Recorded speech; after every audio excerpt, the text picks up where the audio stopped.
Vamos a hablar de la problemática de las dos batallas de Cremona, punto de inflexión en la guerra civil romana durante el periodo del año de los cuatro emperadores. De hecho, vamos a empezar por una frase de Napoleón Bonaparte. Viene a cuento porque el emperador era un apasionado del mundo griego y del mundo romano, y verdaderamente sabía lo que se decía cuando analizaba e interpretaba la problemática de los sistemas políticos. Dice, en política nada es inmutable, los eventos llevan dentro de ellos un poder invencible. Los imprudentes se destruyen a sí mismos en la resistencia, los habilidosos aceptan los eventos, los hacen fuertes y los dirigen. Veremos dentro de un momento por qué decimos esto.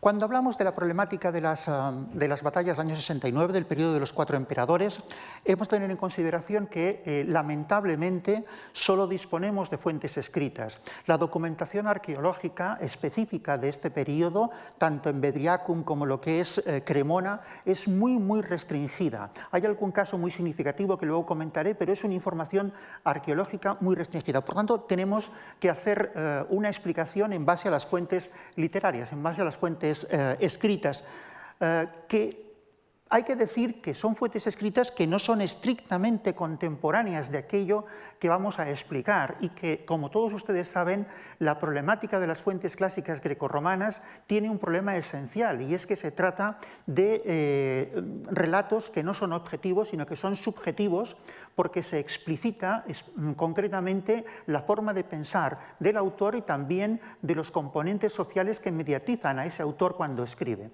Todos hemos leído Tito Livio cuando nos explica las guerras púnicas, pero no sabemos cuál es la visión púnica de las guerras púnicas. Solo hemos visto la versión romana y, por tanto, es evidente quiénes son los buenos, entiéndase quiénes son los malos.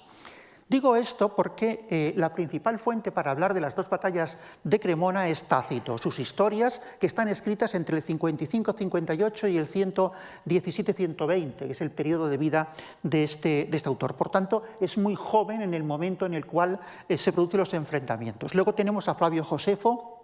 La guerra de los judíos, nos hablará fundamentalmente Vespasiano, pero de una forma muy tangencial, entre el 37-38 y el 100. Dion Casio, que es quien especifica las bajas en las dos batallas, es muy posterior, 125-235. Y ya les digo ahora que son, digamos, datos hinchados.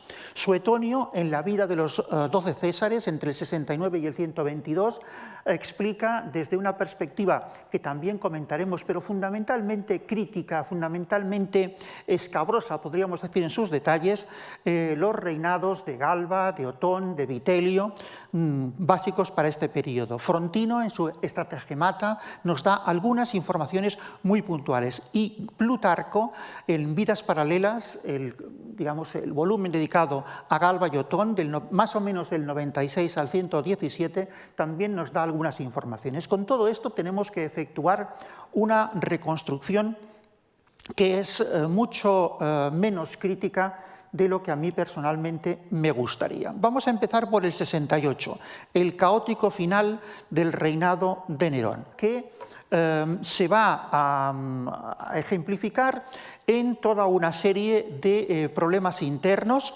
derivados de la falta de un gobierno efectivo por parte del emperador, esa idea de una corte omnímoda que va a provocar la venta de favores, va a provocar una gran corrupción y que provocará también la degradación de la administración.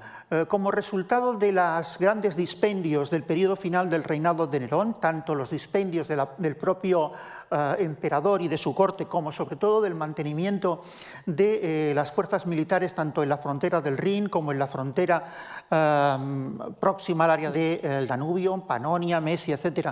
Y sobre todo el problema del estacionamiento de grandes contingentes de tropas en la zona de Siria, y sobre todo la campaña que Vespasiano y Tito están llevando a cabo durante la revuelta de los judíos en el área de Judea, pues evidentemente el sistema económico romano se encontraba prácticamente quebrado. El resultado de ello fue la primera sublevación contra el reinado de Nerón, que se lleva a cabo por parte de Cayo Julio Vindex en el área de la Galia Lugdunensis. Una sublevación que será reprimida por las tropas de Lucio Virginio Rufo, el gobernador de la Germania Superior, que conseguirá aplastar, como digo, esta sublevación. Pero hay que decir que en el momento en el cual se produce el aplastamiento de esta sublevación, Nerón ha perdido ya el control de Roma, el Senado está claramente en contra suyo y acabará siendo depuesto en el verano del año 68. El propio Vindex, antes de ser derrotado y muerto, había conseguido el apoyo de Galba, que es el gobernador de la Tarraconense, para que se sumase a su alzamiento contra el emperador Nerón. El Senado va a destituir a Nerón y proclamará emperador a Galba, con el apoyo de la Guardia Pretoriana, que es fundamentalmente el elemento esencial que decanta el poder dentro de la ciudad de Roma. El propio emperador, como todos saben, huirá y antes de ser capturado por los fieles a Galba, se suicidará con la ayuda de uno de sus sirvientes, Epafrodito, y posteriormente conseguirá que su cadáver sea enterrado antes de ser vejado, como le pasará a dos de sus tres sucesores. Bien, en este sentido hay que tener en consideración que los problemas para hacerse con el poder en Roma no son nuevos durante este periodo, porque de hecho todo el periodo del Alto Imperio Romano son ya una sucesión de dictaduras militares y de hecho hay que remontarse a las guerras civiles, por ejemplo las guerras civiles de principio del siglo I a.C.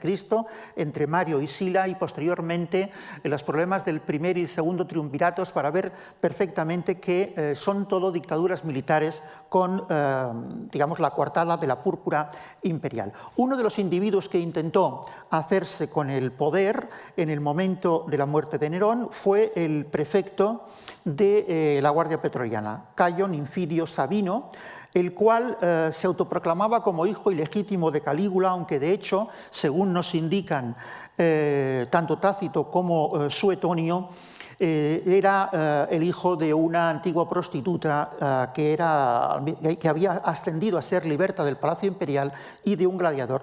Esta cuestión, que podríamos hacer referencia a la dinámica interna de la caracterización de los personajes, es un referente que veremos continuamente cuando hablemos tanto de Galba como de Otón como de Vitelio.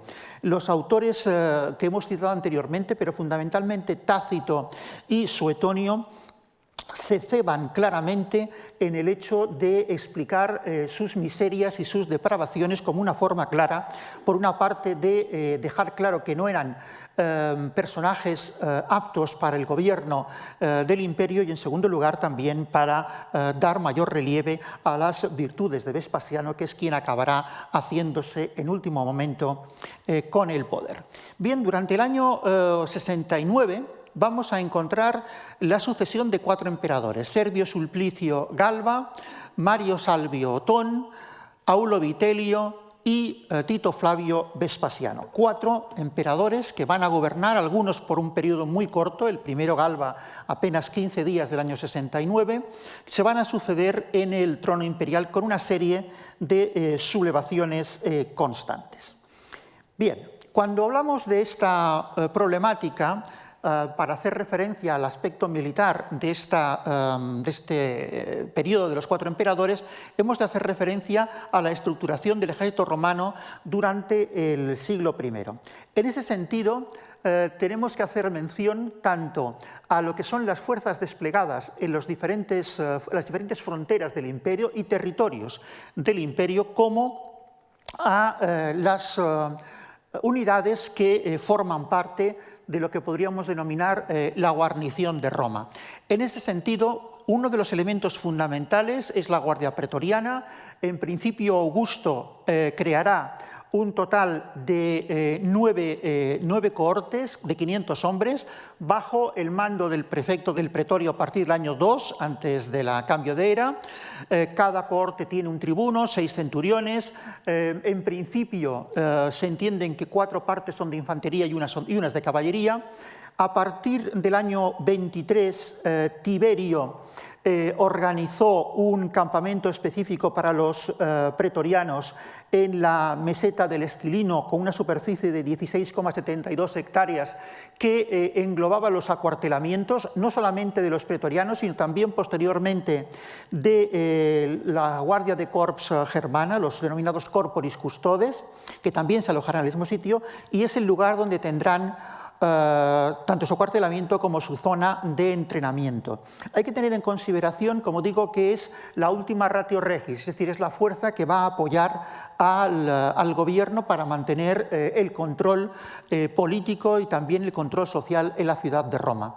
El concepto de las cohortes pretorianas cambiará justo durante el año 69, durante el reinado de Vitelio, que después de una purga muy importante, porque las cohortes pretorianas, como comentaremos, se van a mantener fieles al anterior emperador, Otón, las va a decapitar de sus mandos, ejecutando a todos los tribunos y a todos los centuriones de las cohortes pretorianas y licenciando a sus soldados, llevando el número hasta 12, además cohortes miliarias, es decir, cada una de 1000 individuos, y con un origen de los mismos que ya no es la selección existente en el periodo anterior, sino que se tratará de soldados reclutados de entre las legiones que les son fieles.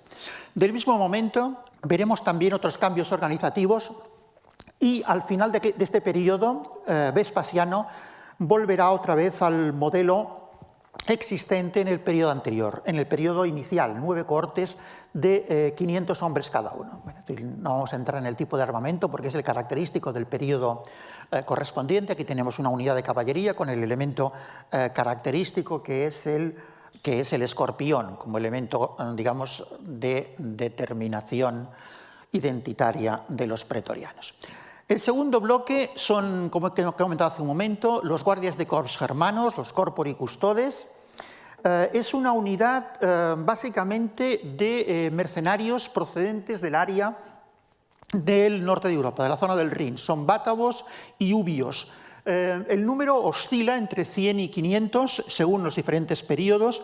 Justamente la organización que llevó a cabo Augusto como guardia de corps personal hará que después del desastre de Teutoburgo sean licenciados, sean disuelta la unidad, pero será posteriormente reformada en el año 14 y de hecho sabemos que este grupo de soldados fue empleado como guardia personal de Druso, de su hijo Druso, durante el periodo de la campaña de Panonia el año 19.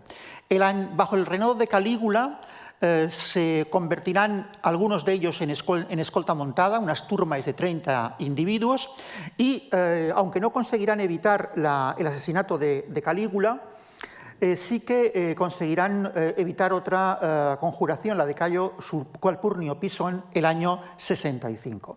En el momento en que Galba asuma el poder, serán disueltos y serán mandados de nuevo a sus lugares de origen sin ningún tipo de recompensa.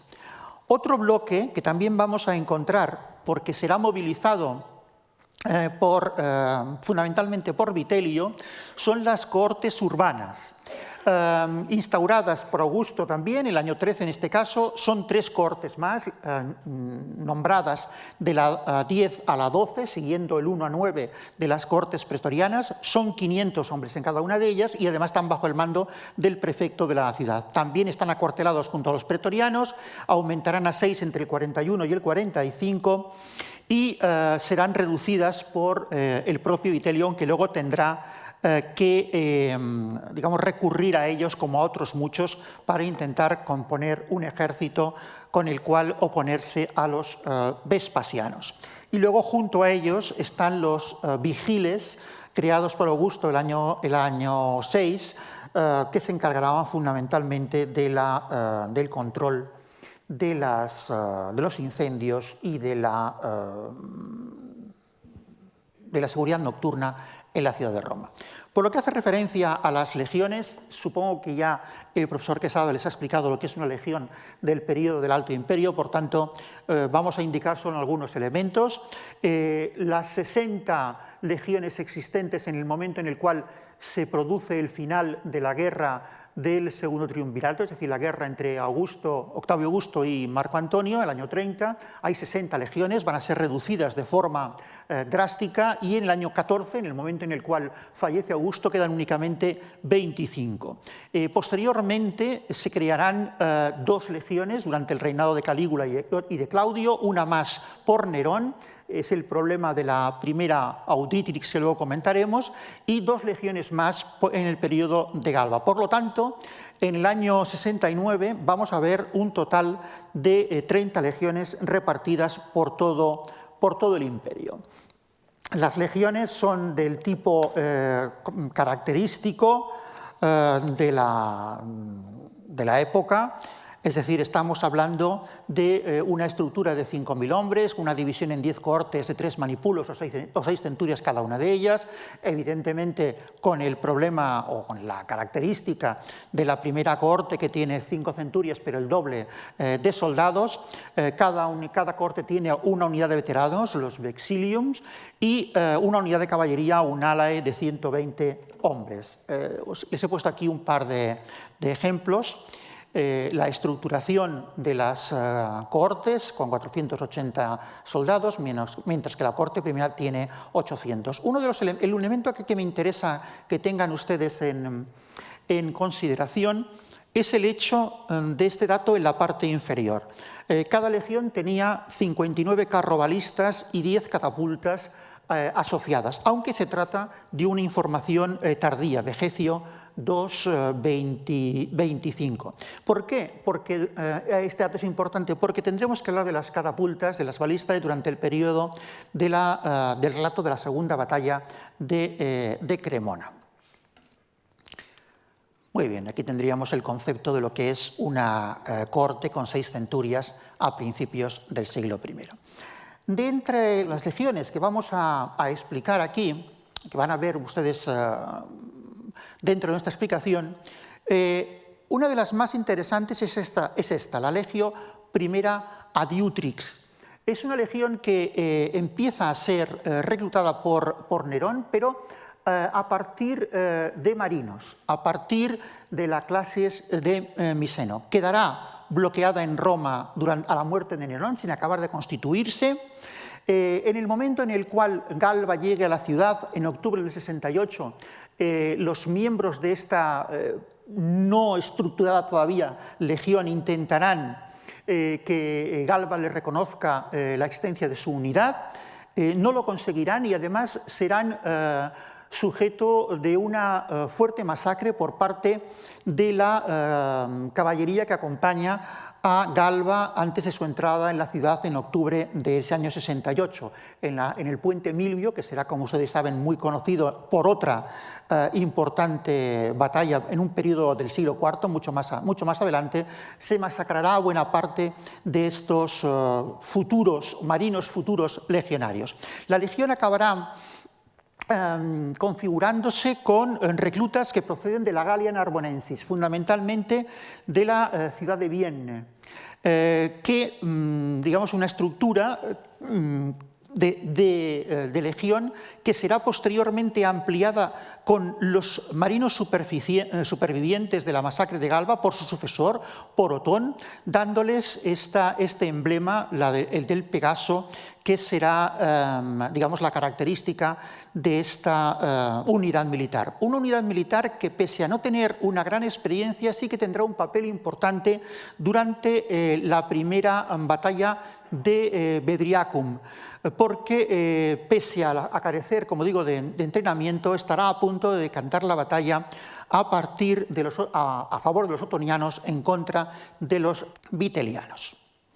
Y la segunda es una legión reclutada en Hispania, fundamentalmente formada el 10 de julio del año 68 en la ciudad de Clunia, en Burgos, en la actual provincia de Burgos, por Galba, que será la legión séptima galbiana, que tendrá como emblema el toro y que será empleada como unidad de confianza de Galba cuando se desplace desde la Tarraconense hasta Roma para asumir el poder que le ha concedido el Senado. De hecho, es una unidad que vamos a ver de forma reiterada formando parte de un bando y otro durante este año 69, pero que tuvo una muy mala fama durante el viaje, porque sobre todo la península itálica se dedicó a saquear, a arrasar, a ejercer todo tipo de violencias, iniciando ya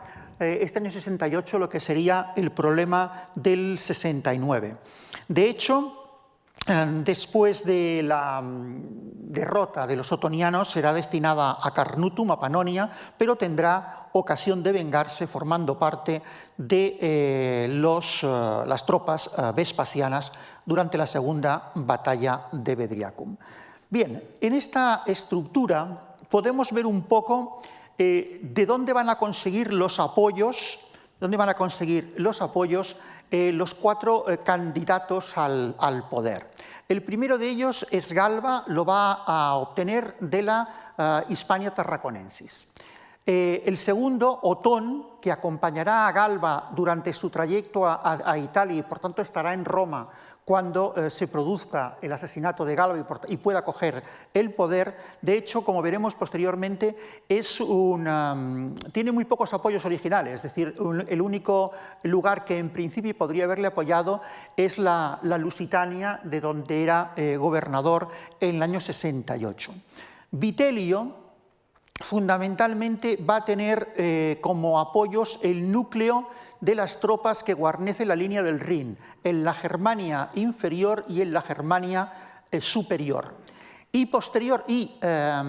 Aunque irán cambiando de bando las diferentes legiones según el momento, es decir, por ejemplo, las legiones ubicadas en lo que es Panonia y Mesia van a apoyar primero a Otón y posteriormente apoyarán a Vespasiano. Digamos que el núcleo fundamental de los apoyos de Vespasiano va a estar aquí, en Siria, con las 4 legiones que manda Muncio, y en la zona de Judea, con las 3 legiones con las cuales Vespasiano y su hijo Tito están intentando sofocar la revuelta de Judea.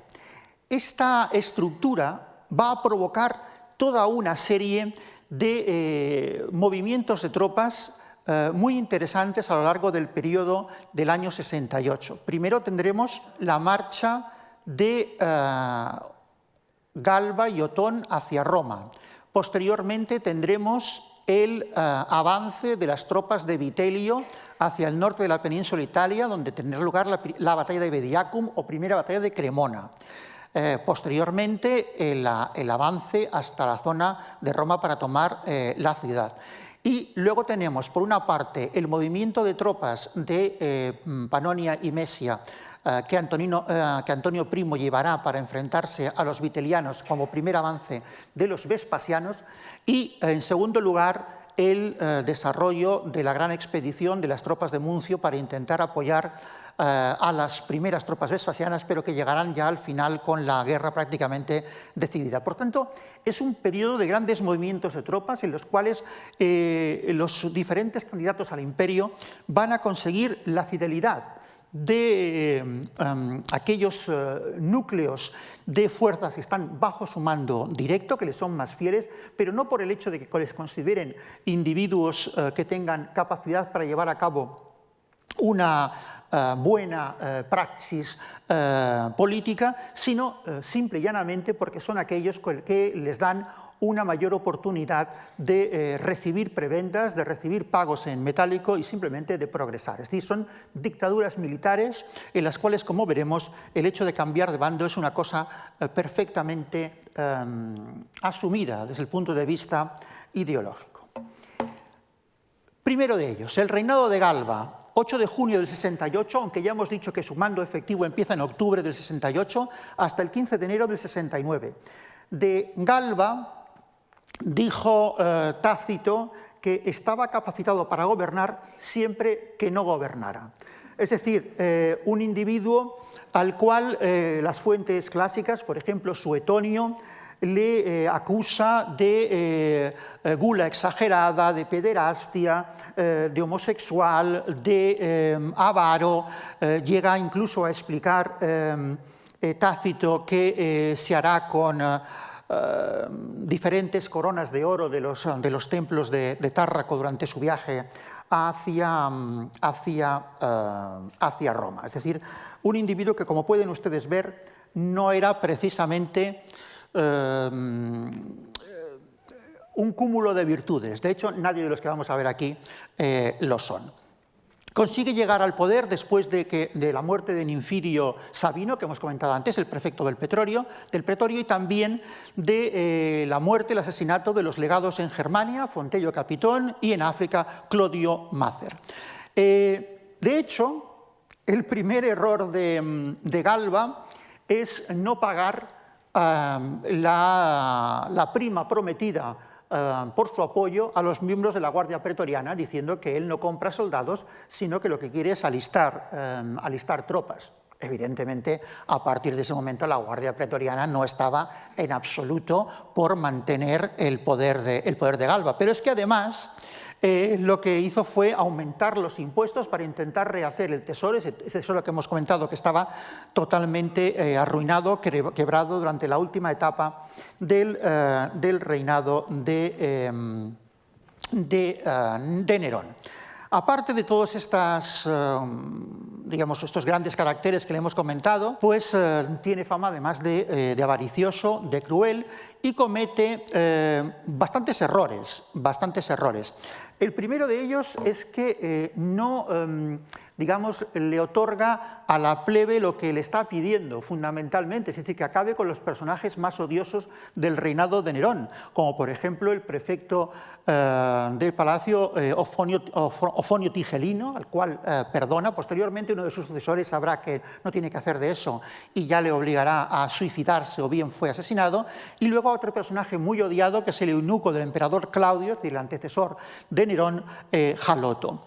Además, durante el periodo de su reinado dejará todo el poder en manos de los llamados tres pedagogos, tres asesores, Tito Vinio, Cornelio Lacón e Icelo Marciano, los cuales se dedican literalmente a robar a diestro y siniestro para conseguir un aumento de sus fortunas personales, llegando a la venta de los cargos del Estado. Pero su mayor error será no confiar la sucesión al gobernador de la Lusitania que le había acompañado hasta Roma, a Otón, sino que adoptará a otra persona, a Lucio Calpurnio Pisón Liciniano.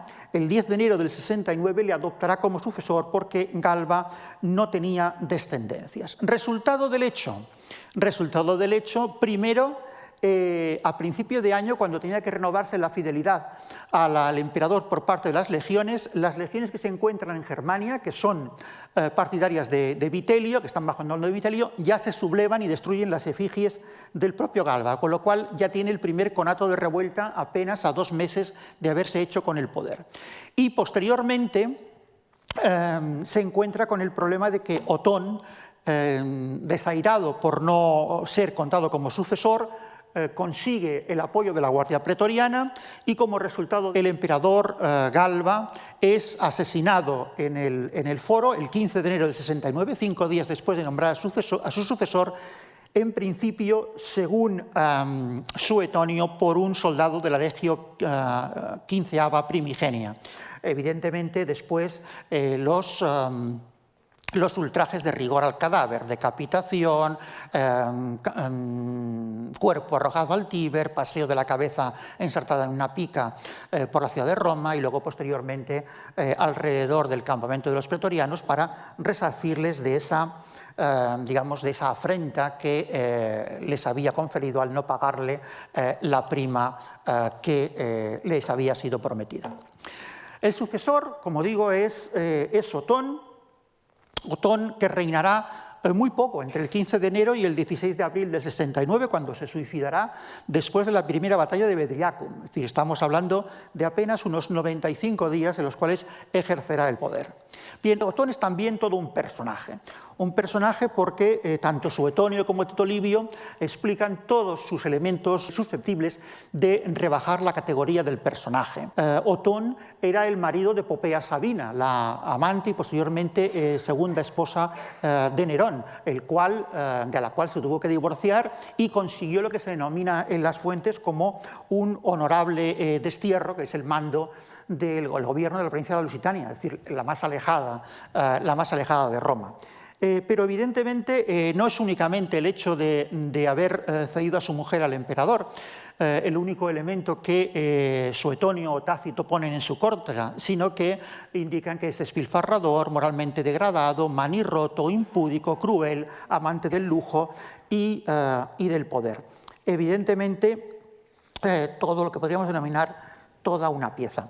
Lo cual no quiere decir que no tenga algunos elementos interesantes en su acción de gobierno. Por ejemplo, supo hacer lo que Galba no había hecho, que es ejecutar a Tigelino. Perdonó a los patricios exiliados y provocó un gran reparto de cargos, aquello de, digamos, distribuir la magnificencia del poder para conseguir apoyos. Comprará a los senadores con compensaciones económicas, impulsará incluso las competencias del propio Senado, dará la ciudadanía romana a algunas tribus de la Galia, aumentará el número de los colonos que se podían asentar en la península ibérica en Emérita Augusta y en Hispalis, e incluso concederá derechos políticos a algunos territorios del norte de África y también del Próximo Oriente. Hasta tal punto que algunos investigadores han llegado a pensar que la idea de Otón era reinstaurar la República, lo cual evidentemente no tiene nada que ver con la realidad. Bien. Como hemos visto, Vitelio se ha sublevado en la Germania, Otón ha conseguido establecerse en el poder. En un primer momento conseguirá el apoyo de las tropas de Siria, las de Cayo, Licinio, Craso, Munciano, que luego comentaremos su importancia, y también la están en Judea con Tito Flavio Vespasiano, y también el norte de África y Egipto, e incluso también conseguirá el apoyo de las tropas de la Panonia y de la Mesia. Pero Vitelio conseguirá el soporte de todo Occidente, la Galia Bélgica, la Galia Ludunensis, la Galia Narbonensis, la Recia, la Aquitania y también España.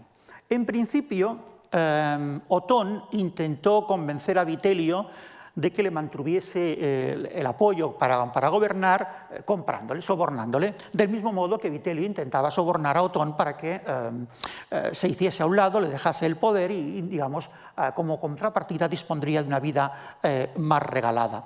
Evidentemente eso no será posible porque ambos candidatos sabían que quien cediese al cabo de poco tiempo los pactos no servirían para nada y sería asesinado. Y aquí entramos ya en la fase de lo que podemos denominar la primera campaña, es decir, las tropas vitelianas que se dirigen hacia la península itálica para enfrentarse a Otón y sus tropas y hacerse con el poder. Aquí vienen los primeros problemas, problemas en nuestro relato, ¿no?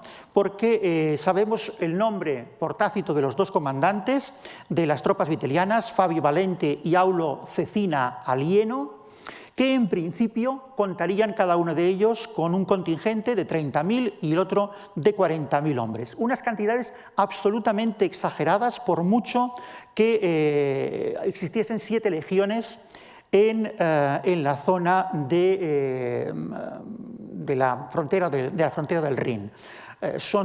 No llegarían, en el máximo de su potencia serían unos 35.000 y con los auxiliares aún podrían llegar a alguna cifra un poco mayor, pero nunca a los 100.000 que se llega a decir que podía tener el ejército viteliano.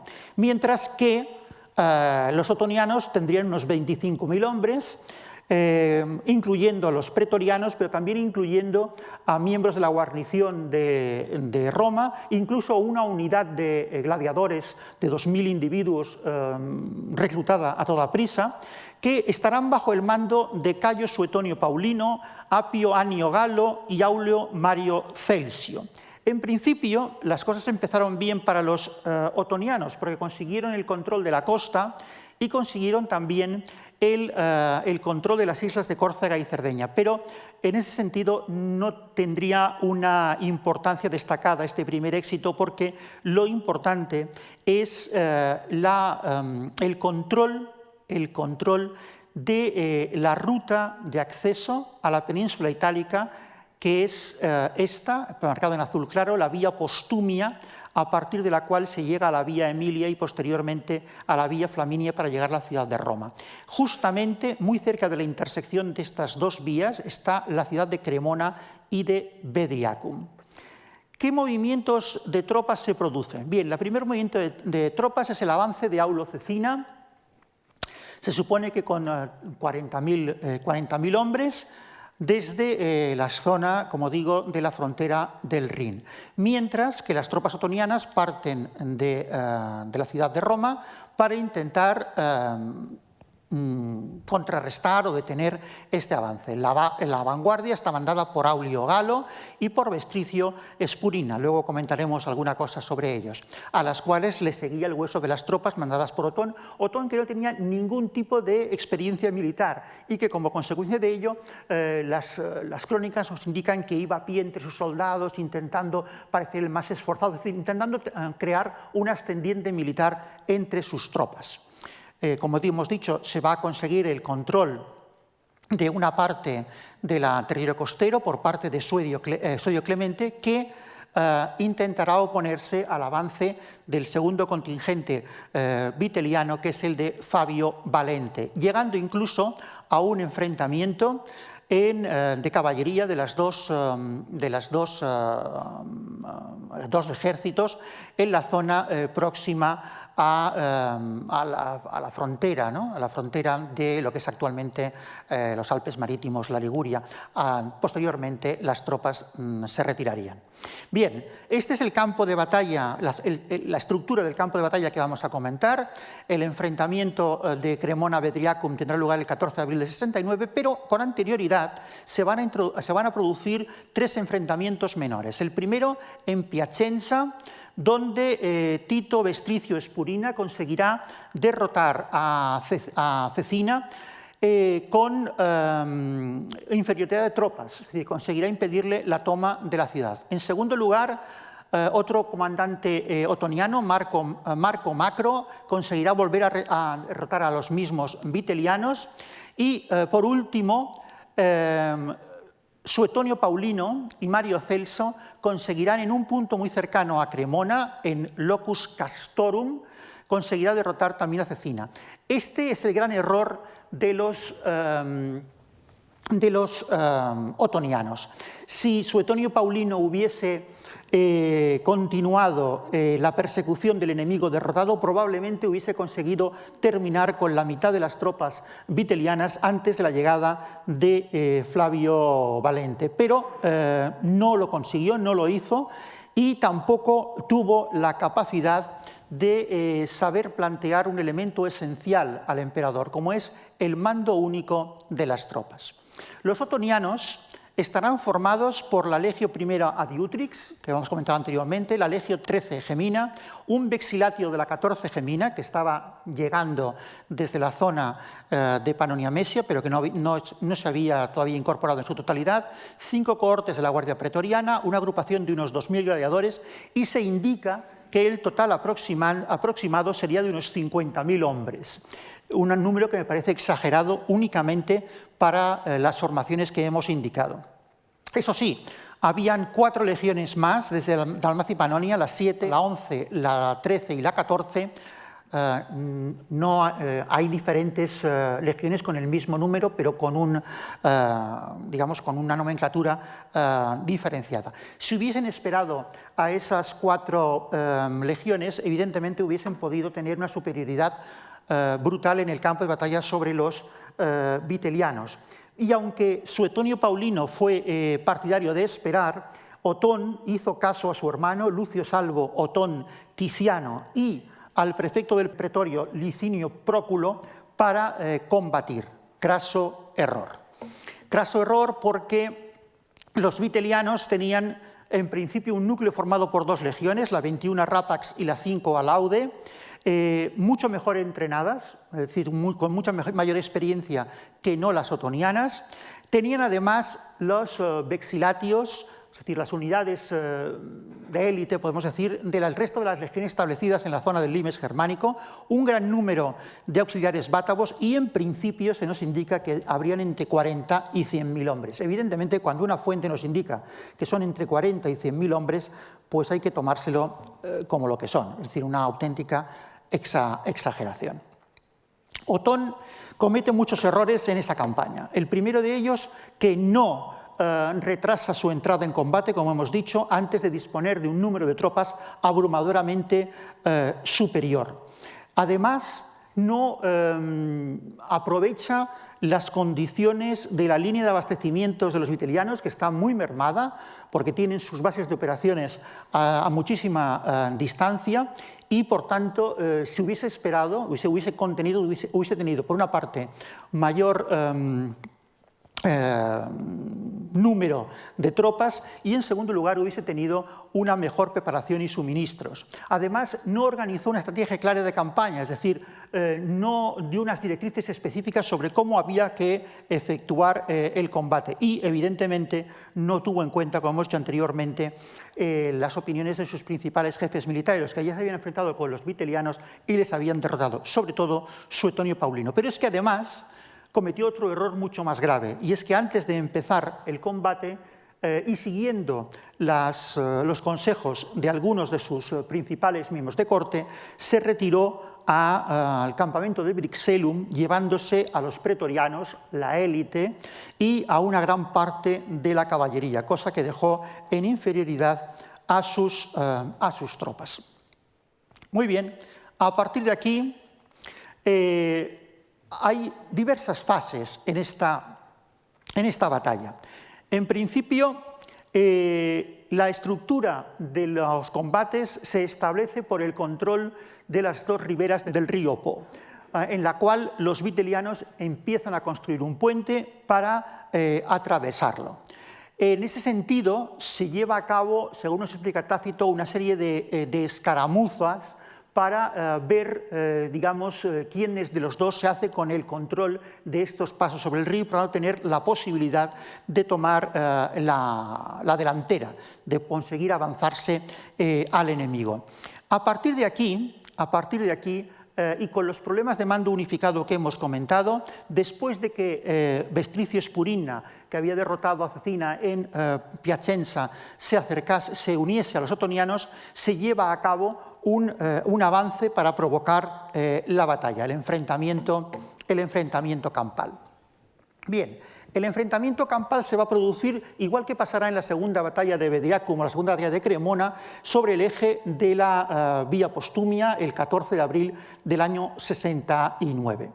En este sentido, creo que lo veremos mejor con este mapa, lo que nos explica la documentación textual es esta ubicación de tropas. La quinta Laude, la 21ª Rápax, los auxiliares bátavos en el extremo de la línea de los vitelianos, la 13ª Gálica y la primera Adiutrix, formando la línea principal de los otonianos con el vexilatio de la 14 Gémina en reserva. No se nos explica nada más que esto. Evidentemente, aquí estamos hablando de en total unos, como mucho, 25.000, 30.000 combatientes, no más. Por tanto, el número de bajas de 40.000 que luego se nos indica en las fuentes es totalmente desproporcionado. Y lo poco que se nos explica de cómo se lleva a cabo el enfrentamiento es que la primera Diutrix consigue, que es esa unidad recién formada con los marinos que habíamos comentado anteriormente, ataca a la 21ª Rápax, consigue incluso arrebatarle el águila, pero la 21ª Rápax se rehace y consigue rechazar a la primera Adiutrix. La 13 Gálica ataca a la quinta Alaude, con un enfrentamiento bastante parejo. No se explica que la 14 Gémina participe en el combate apoyando a la 13ª Gálica, y en el momento en el cual las tropas están ya agotadas, se produce un ataque de flanco por parte de la quinta Laude y un ataque de flanco por parte de los auxiliares bátavos que consiguen hundir la línea de los otonianos, los cuales se retiran hacia el campamento de Brixellum. Como pueden ver, una información bastante reducida, sobre todo en comparación con la segunda batalla, que ahí sí que tenemos mayor cantidad de datos. ¿Qué sucede a continuación? Pues lo que sucede a continuación es que Otón, después de conocer la derrota, toma una decisión muy acertada. Es decir, en vez de continuar la guerra civil, utilizar el tesoro del Estado, esperar a las tropas que podían venir de Panonia y de Mesia, incluso reclamar el apoyo de Muncio y de Vespasiano, que en principio se habían decantado por él, pues se entiende que la mejor forma de finalizar la guerra civil es suicidarse. Simplemente toma la decisión de suicidarse, arregla durante esa noche del 14 al 15 de abril, arregla sus asuntos, quema la documentación comprometida, establece cómo ha de ser la zona de su entierro para que su cadáver no sea profanado y se suicida.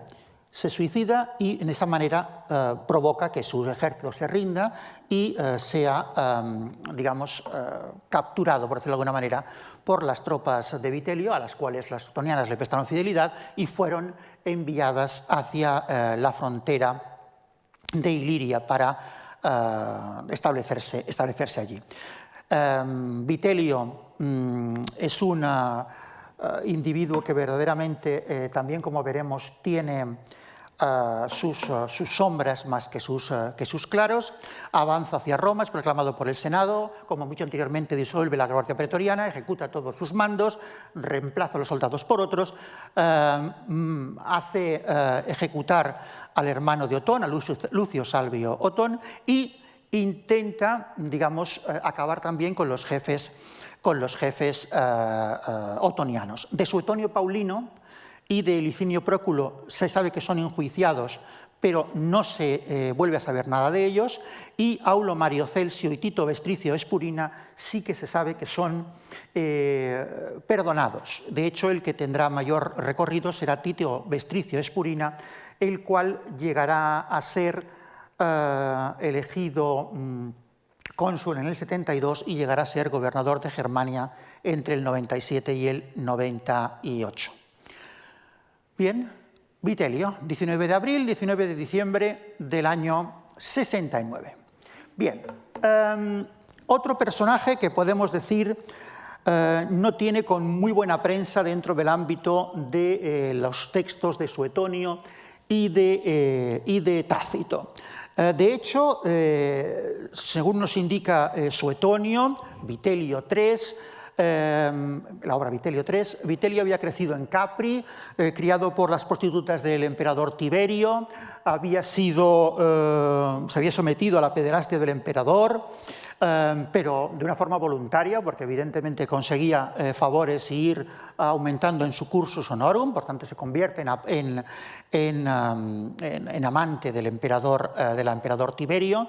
Se explica de él que había asesinado a su primera mujer, Petronia, a su hijo Petroniano, había también asesinado a su madre, es decir, todo un currículum, y digamos también se le acusa en las fuentes de haber saqueado el tesoro de la ciudad de Roma cuando era responsable de las obras públicas, es decir, inflaba los costes de las construcciones públicas para enriquecerse. Como ven, no hay nil novum sub sole, o no hay nada nuevo bajo el sol. Bien, pero pese a todo ello, acumulará una gran cantidad de deudas y lo que sí que conseguirá es una satisfacción personal. Tiene un gran número de acreedores la ciudad de Roma y tiene también como acreedores prestamistas, pero también tiene los inspectores de tasas que, digamos, le reclamaban los impuestos. Una de sus primeras decisiones cuando llegue al poder, a Roma, será matarlos a todos. Es decir, matará a todos los acreedores y matará a todos los oficiales de tasas de Hacienda que le reclamaban dinero. Como dicen, es un personaje, ¿no? Es un personaje porque además, al momento en que atravesaba el campo de batalla de Bedriacum, según Suetonio, llegó a decir que el cadáver de un enemigo siempre huele bien y mejor aún si es el de un ciudadano romano. Por tanto, estamos hablando de un individuo absolutamente nefasto, que además no impidió, igual que hizo Galba, que se saqueara de forma indiscriminada todo el territorio por el cual avanzaban las tropas. A partir de aquí, sus años de gobierno son sus meses de gobierno es un periodo de gran depravación, es decir, se explica claramente cómo prácticamente la gula y las orgías eran el plan de cada día dentro del Palacio Imperial. Incluso se llegaba a provocar el vómito, según nos indica Tácito, para poder seguir comiendo. Es decir, un personaje, como hemos dicho anteriormente, bastante nefasto. En el momento en que asume el poder, empieza a entrar en escena el cuarto candidato, Vespasiano.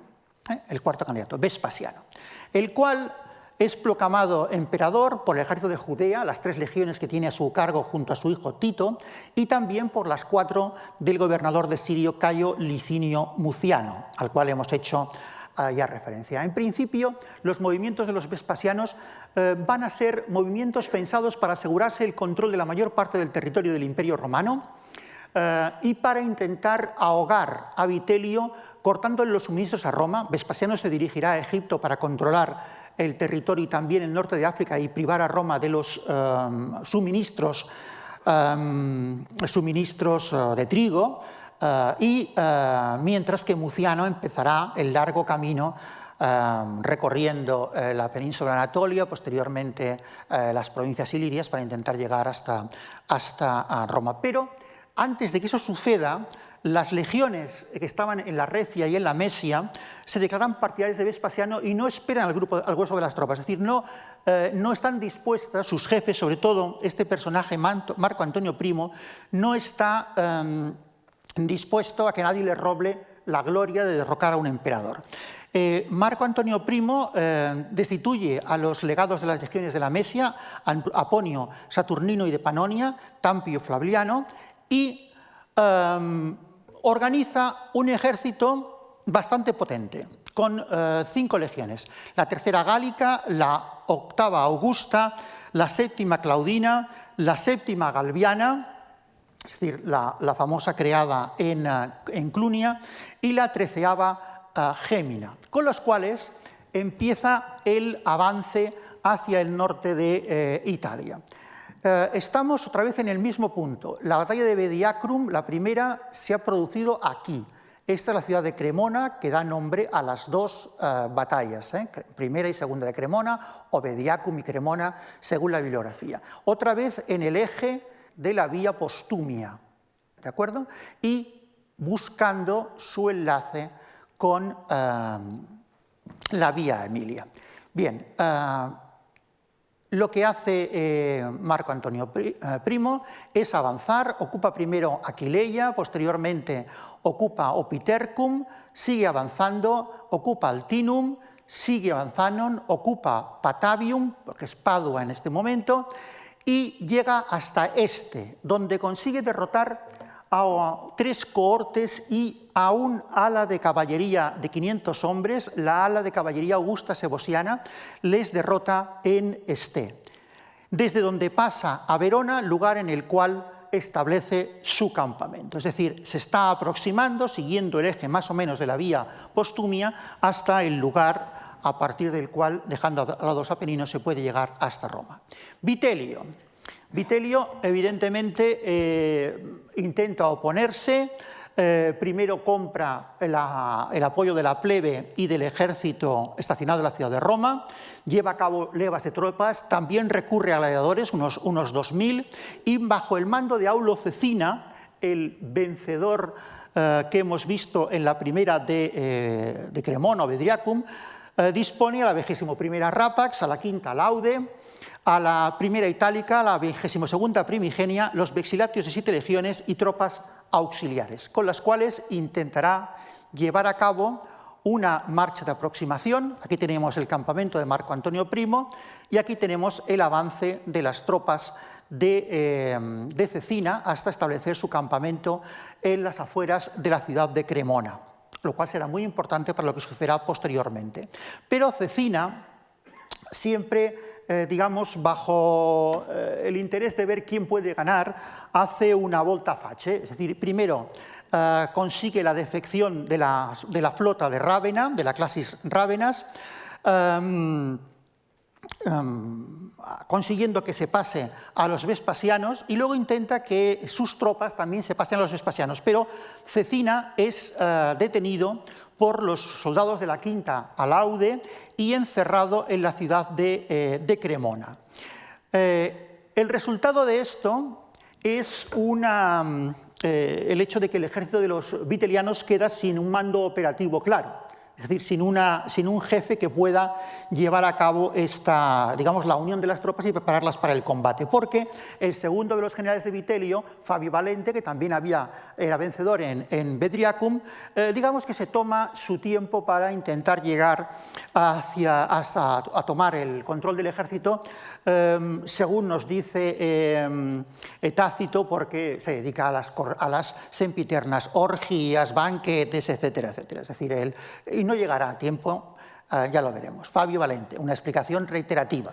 Se pasaba la día entre banquetes y orgías. Bien, ¿qué sucede? Tenemos por una parte a los vespasianos de Marco Antonio Primo en Verona, y tenemos a los vitelianos sin un jefe específico en la zona de Cremona. Primero se produce un avance de la caballería vespasiana, unos 4.000 jinetes, para forrajear. Evidentemente, 4.000 jinetes tiene que haber muchísimas tropas auxiliares, más que las propias unidades de caballería de las legiones. Una parte de estos jinetes, bajo el mando de Arrio Varo, otro arribista que había denunciado ante Nerón a su general, había sido ejecutado y él había conseguido ser primipilum justamente como recompensa, se acercan hasta el punto aquel de Locus Castorum que habíamos comentado anteriormente, donde se van a encontrar con una unidad de la caballería viteliana que está en misión de exploración y también de forrajeo. Bien, en este momento las tropas de Arrio Varo atacan a los vitelianos, que en principio se retiran, pero reciben un nuevo contingente de soldados de caballería y consiguen rechazar a los vitelianos. Y además tienen la presencia cercana de tropas de infantería, de dos legiones. Hay un enfrentamiento, como digo, y los vespasianos son derrotados y puestos en fuga. Es el propio Marco Antonio Primo el que consigue efectuar parar la retirada, enfrentarse de nuevo a los vitelianos y rechazarles y perseguirles posteriormente. La importancia es que mientras Primo, que es un comandante con experiencia, ha conseguido abrir a sus filas para dejar pasar a los que huían de su propia caballería y reunificarlos en la retaguardia, las tropas de infantería vitelianas no hacen lo mismo y la propia caballería viteliana se enzarza, es decir, choca con la infantería, con dos de las legiones que avanzaban, la primera Itálica y la 21ª Rapax. ¿Qué sucede? Sucede evidentemente que esas dos unidades son desestructuradas y provocan la fuga de los vitelianos hacia Cremona, esa vanguardia de los vitelianos hacia la ciudad de Cremona. Los vespasianos avanzan, tienen el refuerzo de su propia infantería y a Marco Antonio Primo le cuesta muchísimo conseguir que las tropas no asalten y saqueen la ciudad, indicándoles que evidentemente se podía producir el hecho de que mientras estuviesen en saqueo llegase el grueso del ejército viteliano y por tanto no pudieran defenderse. Ante ello, y en el momento en que sus exploradores le indican que algunos miembros de los prohombres de la ciudad indican que las tropas vitelianas, el grueso, se están acercando, retira a sus tropas y las forma en orden de batalla, sobre la propia Vía Postumia, preveyendo o bien un combate nocturno o bien preveyendo, digamos, tener que luchar al amanecer. Los vitelianos, a partir de aquí, cometen muchísimos errores. En primer lugar, el grupo de sus tropas ha llegado después de andar casi 40 kilómetros. Están agotados, no establecen un campamento, no esperan al día siguiente bien asentados, habiendo repuesto fuerzas, mientras que las tropas vespasianas estaban formadas en líneas de batalla y toda la noche pasando frío, sin comer, etcétera, etcétera, se hubiesen enfrentado a un enemigo bastante debilitado. Pero sin embargo, eso no es lo que llevan a cabo los comandantes vitelianos, sino que a las 8 de la noche forman sus tropas y a las 9 se entabla un combate. El combate se entabla, aquí sí que tenemos una interesante descripción por parte de Tácito de más o menos cómo se ubican las tropas. La estructura de las tropas de los vespasianos tiene, como pueden ver, se decanta sobre un camino rural hacia la zona de su derecha. Hay que tener en consideración que el terreno, aunque tengamos aquí la Vía Postumia, el terreno son viñas, son zonas bastante intransitables para la caballería, por tanto el propio terreno indica que va a tener que ser un combate de infantería. La séptima claudiana está muy bien protegidas por un foso natural, la caballería en las dos alas y también la caballería de reserva en retaguardia, los pretorianos también en retaguardia para acceder a apoyar a cualquiera de las legiones que se viese mal en un mal paso, ¿no? Mientras que lo que sabemos de los vitelianos es que cargan a su izquierda 3 legiones para intentar, se supone, que atacar al flanco derecho de los vespasianos, mientras que en su derecha pone únicamente la tercera macedónica, porque conocen la existencia del foso y, por tanto, saben que este ala está bastante bien protegida. Y porque, además, utilizan una táctica bastante simple, el choque frontal. Organizan un sistema con la alaude, es quinta, esto no es con 15, sino es quinta alaude, la quinta primigenia, los vexiliatos de 3 legiones, para hacer un ataque frontal contra el centro, que es lo que llevarán a cabo contra el centro de la línea enemiga. La primera itálica y la 22ª rapas, las que se habían desestructurado el día anterior, no sabemos bien dónde se colocan. No sabemos bien dónde se colocan. Yo las he puesto aquí en retaguardia porque sería más lógico. Y tampoco sabemos dónde se ubica su caballería. Lo normal sería en las alas, pero no se hablará de un combate de caballería, por lo tanto no están en las alas. Y los auxiliares tampoco sabemos dónde se ubican. ¿Qué sucede? Bien, el primer elemento a tener en consideración es ese ataque frontal contra la séptima galbiana, por parte de ese núcleo de tropas principal de los vespasianos. La respuesta de Primo es muy fácil: pretorianos, la élite, a apoyar a la séptima galbiana. El combate se va a desarrollar de forma ininterrumpida durante toda la noche. Un combate frontal, un combate sin movimiento, sin táctica, es decir, solo el choque por el choque. Es decir, los individuos que además prácticamente no se podían ni ver, las órdenes difíciles de transmitir. Por tanto, un combate bastante enrevesado. Hasta el momento en el cual se va a producir un hecho, ahora hablaremos del mismo porque es uno de esos elementos de los relatos de las fuentes latinas que nos indican el punto de inflexión, pero que hay que tomarlo siempre con muchas prevenciones. Lo que sucede es que en un momento determinado digamos, las legiones vespasianas consiguen imponerse a las legiones otonianas, las cuales se retiran hacia el campamento fortificado que tenían la Itálica y la Rapax en las proximidades de Cremona y a la propia ciudad. Bien, en principio, la factura del carnicero nos indicaría que los vespasianos habrían perdido unos 4.500 hombres, los viterianos unos 18.000, y además hay que contar los civiles muertos durante la ocupación de la ciudad de Cremona, ocupación y saqueo y destrucción y quema de Cremona, otros 20.000. Bien, hemos dicho que es un relato con tintes de novela. ¿Por qué? Aquí tenemos que volver a aquella diapositiva del principio en la cual veían ustedes las catapultas y las carrobalistas que según Vegecio llevaba una legión.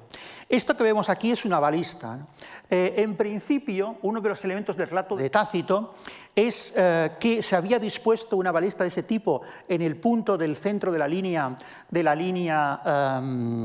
los vitelianos, y que dos pretorianos consiguieron disfrazarse de soldado viteliano, cogiendo los escudos de los muertos, llegaron hasta aquí, cortaron los tendones, etcétera, etcétera. Bien, una pieza de estas características es imposible trasladarla, porque es un elemento de asedio para una primera línea de batalla y menos de noche, y menos de forma nocturna. Pero en algunas publicaciones, como por ejemplo en Ancient Warfare, se ha reproducido justamente esta idea, la idea de cortar los tendones, que es lo que aparece aquí, que según nos dice Tácito es lo que sucedió. Muy probablemente si habría alguna cosa, sería una carrobalista con un escorpio, un elemento de artillería mucho más pequeño, como es este que tenemos aquí. Pero bien, queda muy bien este concepto de la gran catapulta viteliana, porque algunos autores contemporáneos se creen este hecho y utilizan el Tácito Historias 3:23 para explicar que esto se ponía en primeras líneas de batalla, en una batalla nocturna. Es bastante ilógico. Lo que sí que es cierto es que se han encontrado piezas de este otro tipo de catapulta en las proximidades de la ciudad de Cremona, por lo cual es mucho más lógico que fuese una pieza de estas características, en mi modo de ver. Es decir, aquí tenemos los dos diferentes. Y luego tenemos el caso de Julio Mansueto, que es este soldado del ejército vespasiano que acabó con su padre del ejército viteliano. Esto es una de esas piezas de folclore. Son estas piezas de folclore que quedan muy bien para explicar según qué tipos de cuestiones, porque además es uno de los elementos más reproducidos, como pueden ver ustedes, en este grabador renacentista.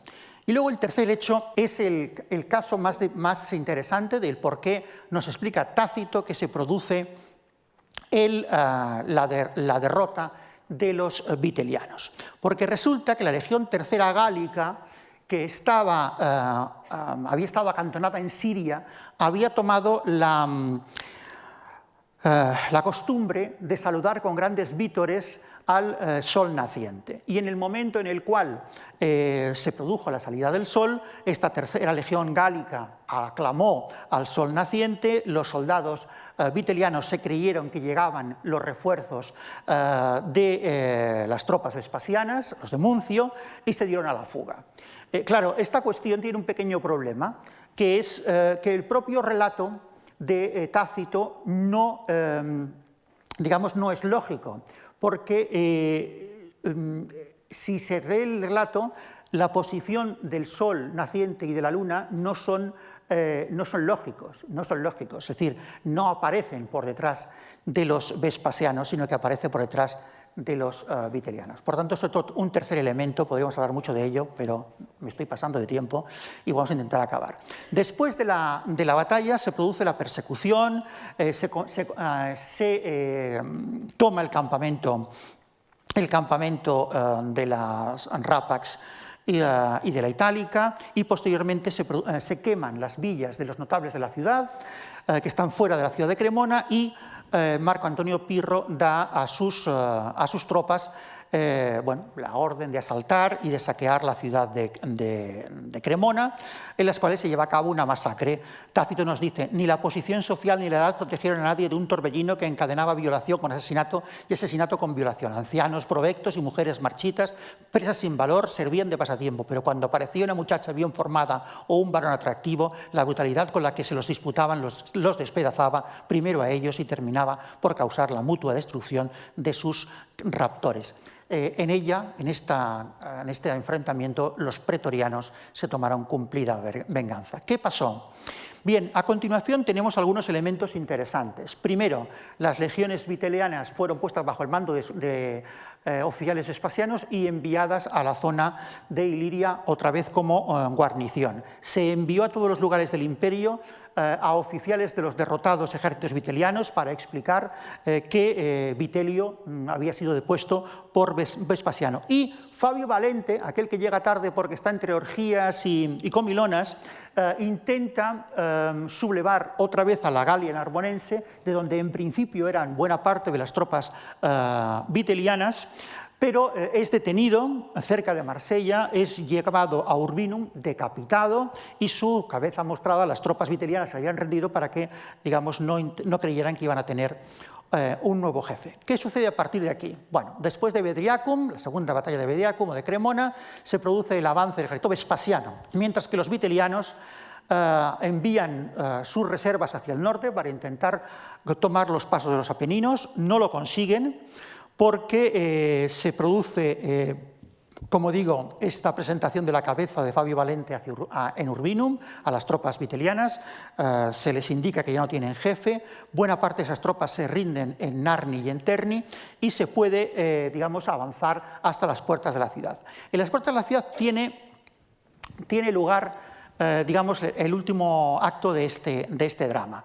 Vitelio intenta salvarse personalmente, intenta ponerse de acuerdo con Munciano, intenta ponerse de acuerdo con Pirro y también con Flavio Sabino, el hermano de Vespasiano, que es el prefecto de la urbs, para conseguir unas condiciones. El condiciones es la vida salva, 100 millones de sextercios, como prima de jubilación, que no está tampoco nada mal, y un honorable retiro en la Campania.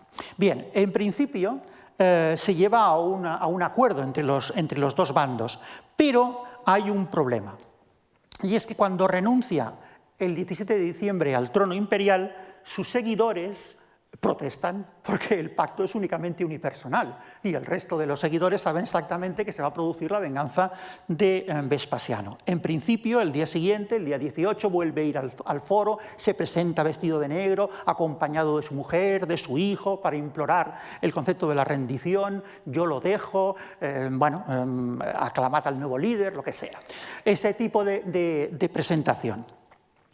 Pero resulta que las tropas, lo que queda de su ejército y el pueblo, día 18, le aclaman para que siga combatiendo y él cede y rompe el pacto, lo cual lleva a una guerra civil en el propio núcleo, en el interior de la ciudad de Roma, en el cual, digamos, los partidarios de los vespasianos, Flavio Sabino y sus seguidores, se refugian en el Capitolio. El Capitolio es asaltado desde dos lugares, el Bosque del Refugio y la Roca Tarpeia. Se llega a quemar el templo de Júpiter Óptimo. Flavio Sabino y un cónsul, Quinquio Ático, son capturados y el hermano de Vespasiano es asesinado, decapitado, como todos ellos, y el cuerpo abandonado en las escaleras de las Gemonias, que es donde se exponían los cuerpos de los traidores ejecutados. Evidentemente, a partir de ese momento no hay vuelto atrás.